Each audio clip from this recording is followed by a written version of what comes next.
Imagine standing guard at Buckingham Palace, the picture of discipline, centuries of tradition pressing on your shoulders. You're trained never to smile, never to move, never to break character no matter what. But what happens when duty collides with something far greater than protocol? The fragile hope of a child fighting cancer? On an ordinary morning, one Queen's Guard made a decision that would echo far beyond the palace gates. It wasn't about security.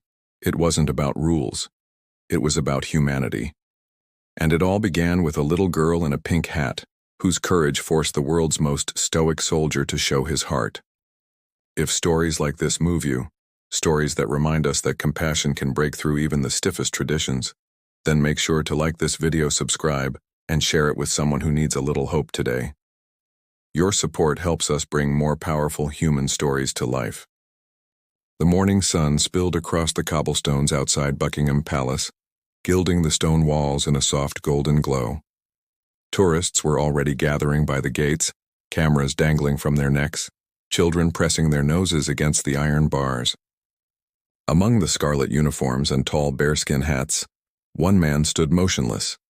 Sergeant James Mitchell, 28 years old, 6 years into his service, and utterly devoted to the weight of tradition he carried on his shoulders. Being a Royal Guard wasn't just a job. It was a performance of discipline, a symbol of strength. The rules were simple but absolute. Stand still, do not smile, do not react. No matter the weather, no matter the distraction, no matter what the crowds might do to make you break. For centuries, guards like James had been living statues, a silent reminder of duty and dignity. Most visitors never thought about what that discipline cost. The wool tunic itched in summer and froze against his skin in winter. The heavy bearskin hat pressed down on his head like a weight he could never remove. Hours passed with no movement except the rhythm of his breath and the controlled beating of his heart. Tourists saw a uniform. Few saw the man. James had accepted that truth. He had long ago made peace with being invisible, because there was honor in guarding the palace. He carried the knowledge that his silence, his stillness, his very presence formed part of an unbroken line of tradition stretching back generations. It was history written not in words but in posture. And James was proud to play his part. That morning, as he took his place, everything felt as it always did. The crowds jostled for position, guides shouted in different languages, families posed for selfies. James registered it all without truly seeing it. His job wasn't to notice individuals, it was to ignore them. Yet beneath that stoic exterior, James was human. He thought of his family back home, of the long hours of training that had carved discipline into his bones. He thought of the guards who had served before him, who had stood in the same spot, breathing the same London air, their lives later, buried beneath the crowd uniform. Outside Buckingham Palace was just as busy as ever, tourists laughing, cameras flashing, guides shouting over the din. But for Sergeant James Mitchell, the world narrowed to a single flash of color, a familiar pink hat. His heartbeat quickened. Emma was back. This time, though, she looked different. Smaller, frailer. Her steps were slower, her body leaning heavily on her father's hand. James noticed new shadows under her eyes, and her skin seemed paler than before. But when she spotted the guards, her face still blossomed into that radiant smile. "Look, Daddy," she said, her voice weaker but still filled with excitement. "It's the same guards. Do you think they remember us?" James stood frozen in his position, every inch the immovable soldier. But inside, he wanted to shout that yes, of course he remembered, that she had been echoing in his thoughts since the moment she walked away 3 days ago. Yet the rules bound him tighter than his uniform ever could. Emma settled on a blanket her grandmother laid out right in front of James. She looked up at him with the same fascination as before. "Hello again, Mr. Guard," she said brightly. "I missed you. The hospital was boring. The nurses are nice, but they don't wear fancy hats like you." James forced his body to remain neutral. Every fiber in him wanted to break protocol, to smile, to reassure her, to tell her that she mattered. But still he held steady. Emma didn't mind his silence. She filled it with chatter, telling him about the places she had seen. Tower Bridge, Big Ben, the children's hospital where she had met new friends. "There's a boy named Timothy," she said thoughtfully. "He told me that being sick makes you enjoy happy moments more. And I think he's right. Talking to you right now is one of my happy moments." James felt his throat tighten. How could a child so young understand life with such clarity? At one point, Emma leaned closer to the barrier, her eyes locked on his. "Mr. God, the doctors say I might not be able to visit again for a long time. I'll be too tired. But I want you to know that meeting you has been one of the best parts of my adventure. Mommy says kindness shows in people's eyes. And you have kind eyes." For the first time in 6 years of service, James nearly broke. His training screamed at him to stand still, but his heart ached to respond. He wanted her to know that her words had reached him, that he wasn't just a silent statue in her story. But Emma's family gathered their things, preparing to leave.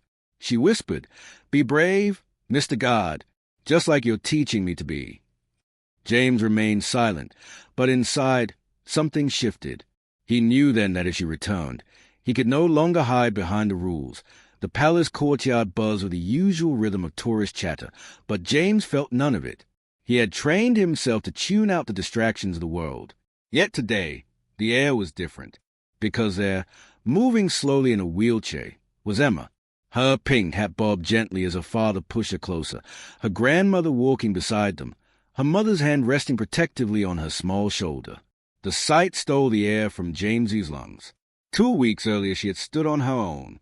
Now, she looked impossibly small, her skin translucent, her body weakened by treatment. But her smile was as bright as the morning sun. "Mr. God," she called, her voice thin but joyful. "I told you I'd come back. The doctor gave me one special outing, and this is what I wanted to do most." Jamesy's chest tightened. She had chosen him, for her one day of freedom. Her chatter spilled out, weaker now but filled with the same enthusiasm.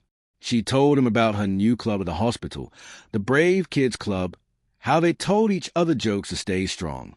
She shared how she had learned that heroes weren't just people in books. There were nurses, doctors, and yes, even the guards who stood silently in the rain. And then, with trembling hands, Emma pulled a small folded paper from her bag and a toy soldier wrapped in tissue. "I made these for you, Mr. God. A picture of you smiling, because that's how I see you, and a little God toy, so you'll never be lonely when you're standing here." The drawing showed a red-coated figure surrounded by stars and hearts, drawn with the care of a child who wanted to give more than she had.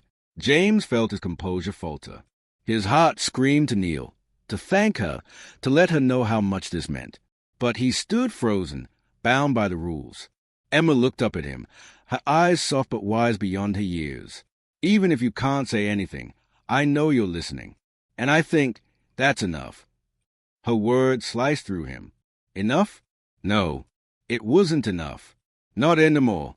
As her father wheeled her away, Emma waved one last time. "Be brave, Mr. God, just like you taught me." James's training told him to hold steady. His heart told him to move. And for the first time in 6 years, his heart won. "Emma!" His voice rang across the courtyard, breaking centuries of silence. The crowd gasped. Cameras lowered. Emma's chair stopped instantly, her wide eyes locking onto him. James stepped forward, abandoning his post, his voice trembling but strong. "Thank you, Emma." In that moment, protocol shattered, and what remained was something far greater, a soldier who had finally chosen compassion over rules, and a little girl who knew she had been heard. When James broke his silence, the world seemed to pause. Tourists froze mid-sentence, their cameras forgotten. Other guards, trained to embody discipline itself, stood in stunned stillness. And in the middle of it all, Emma's face transformed, surprise giving way to pure joy as she realized the God she had spoken to so many times was finally speaking back. "You can talk," she whispered, tears spilling down her cheeks. "I knew you were real. I knew it." James bent down to her level, his voice softer now but steady. "Emma, you are the bravest, kindest person I have ever met. In 6 years of standing guard, no one has touched my heart the way you have." The crowd began to applaud, some openly weeping, as Emma reached out her thin arms. "Daddy, can I hug him?" Her father glanced at James, uncertain, but James nodded without hesitation. "It would be my honor." Emma clung to him with all her strength, whispering into his ear, Don't forget, you're a hero too. What followed could have ended James's career. He abandoned his post. He spoke. He broke centuries of protocol.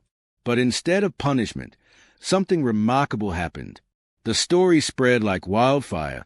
Photos, videos, and testimony from tourists flooded the news and social media. The palace received letters, not of complaint, but of gratitude.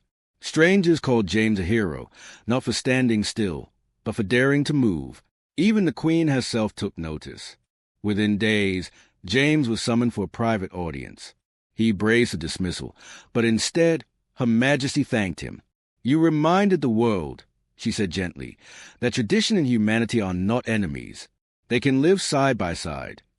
James was reassigned to a new role, one created just for him.